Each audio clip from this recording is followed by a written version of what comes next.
യേശുവേ സ്തോത്രം, യേശുവേ നന്ദി. BSc നഴ്സിങ്ങിന് പഠിച്ചുകൊണ്ടിരിക്കുന്ന 3-ാം വർഷമായി മകൾക്ക് 3-ാം വർഷ പരീക്ഷയ്ക്ക് പ്രാർത്ഥന സഹായം യാചിച്ചിരുന്നു. ആ സമയത്ത് ആ പ്രാർത്ഥന ഈ അച്ഛനിലൂടെ അച്ഛൻ്റെ ഒരിക്കൽ പ്രാർത്ഥന സഹായം എഴുതി കൊടുത്തു. ഇപ്പോൾ 3-ാം വർഷത്തിൻ്റെ റിസൾട്ട് വരാറായപ്പോൾ അവൾക്ക് ഭയങ്കര പേടിയും എല്ലാം ഉണ്ടായി. പിന്നെ അവൾക്ക് ഉറങ്ങാനൊന്നും കഴിഞ്ഞില്ല, ഭയങ്കര ബുദ്ധിമുട്ട്, ഭയം എല്ലാം ഉണ്ടായി, ഭയങ്കര കരച്ചിലും എല്ലാമായി. അപ്പോൾ ആ സമയത്ത് കളികളൊക്കെ ഉണ്ടായിരുന്നു.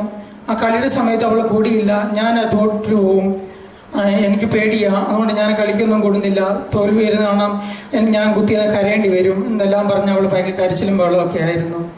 പക്ഷെ റിസൾട്ട് വന്നപ്പോഴേ അവളെ ഫസ്റ്റ് ക്ലാസ് അവൾക്കുണ്ട്.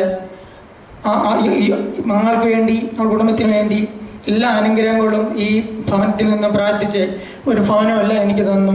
പ്രത്യേകിച്ച് മകൾക്ക് ഇപ്പോൾ 3rd ഇയറിന് ഫസ്റ്റ് ക്ലാസ്സിൽ ജയിക്കാൻ മകൾക്ക് സാധിച്ചതിന് എൻ്റെ പ്രാർത്ഥന സഹായം അപേക്ഷിച്ചപ്പോൾ അച്ഛനും ഇവിടുത്തെ പ്രാർത്ഥനാ ഗ്രൂപ്പും ഞങ്ങൾക്ക് വേണ്ടി പ്രാർത്ഥന, ഈശോയ്ക്കും അച്ഛനും ഇവിടുത്തെ പ്രാർത്ഥനാ ഗ്രൂപ്പിനെല്ലാം നന്ദി പറഞ്ഞുകൊണ്ട് യേശുവേ സ്തോത്രം, യേശുവേ നന്ദി. ദൈവത്തെ നമുക്ക് മഹത്വപ്പെടുത്താം.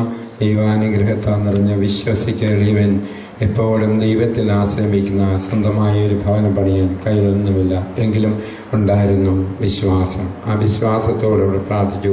ഭവനമായി മക്കളെ നല്ല നിലയിൽ നിന്ന് പഠിപ്പിച്ചെടുക്കണം. കർത്താവ് കൂടെയുണ്ട്, എളിയവൻ്റെ കൂടെയുണ്ട്. നമുക്ക് ദൈവത്തെ മഹത്വപ്പെടുത്താം. Hallelujah, hallelujah, hallelujah.